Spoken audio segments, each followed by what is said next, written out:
Hi, Michael Dennin here with the Physics of X, where X is everything except politics. This is the YouTube part of the series. There's also a blog post for the YouTube series. Make sure you like the videos, subscribe, and ring that bell.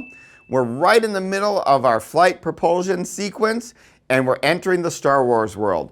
This is a little nervous for me because I'm going to start talking about ships from Star Wars. As much as I know about Star Wars, I know I am a physics expert and not a Star Wars expert. So I'm really counting on you, the viewers, to give me feedback, tell me what spaceships are more interesting, what I missed, what technology I missed. I think there's a lot we can discuss here. I'm going to do this in two videos. Video one I'm calling like the classic ships. X-Wing fighters, TIE fighters, the Star Destroyers, the Millennium Falcon. These are the classic ships from my childhood, the first ones I watched. And when you think about spaceflight, I talked about this in the earlier physics video. I think the biggest challenge for spaceflight is we are used to watching things fly in an atmosphere. So when people make movies, they tend to make them look like they're flying in an atmosphere.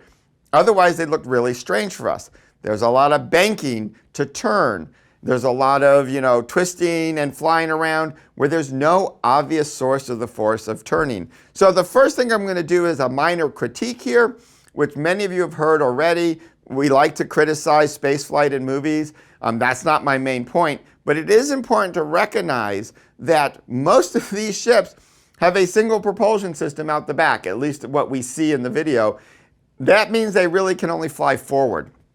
They can't turn easily. All this banking in space does nothing. You really need engines that need to point sideways, forward and back, and in all directions if that's what you want to do. Now, could be all sorts of subtleties. That could be really nice. What I do like about the ships in Star Wars, particularly the TIE fighter is my favorite, is you don't need to be particularly aerodynamic to fight in space.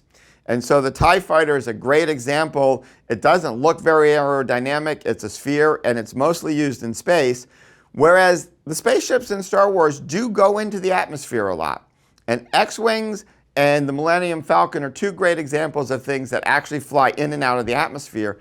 And there, that basic aerodynamic shape that they tend to have, the X-Wing's wings are a little small, but the Millennium Falcon is basically a wing from one perspective. That's kind of nice because once you're in the atmosphere, you're probably going to try and take advantage of lift. You're going to save some energy that way. You also have to design yourself so that you can deal with the heat of the atmosphere. That could be a big problem. Turns out the heat of the atmosphere and radiation in space are the two things you're going to worry about and design for differently. This was a big part of our Apollo Moon project and all of our work with spaceships is you have these major design issues of how you're going to help the humans survive and the spaceship survive in these two different places. So propulsion is one thing, and that's kind of the focus of this sequence, but I do want to highlight this going from air to space as a problem for these ships. Now, the other thing you kind of think about is the design of the weapons in these systems. This is just a funny little aside about flight and propulsion. You have some ships where the weapons only fire forward, and your guidance system is your flying system. That's an interesting locking of two things together. The Millennium Falcon being my favorite ship, and many people's favorite ship, the guns naturally can point in any direction, and that's a great advantage.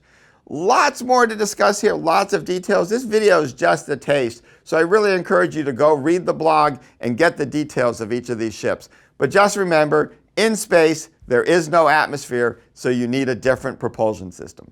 And this has been the Physics of X.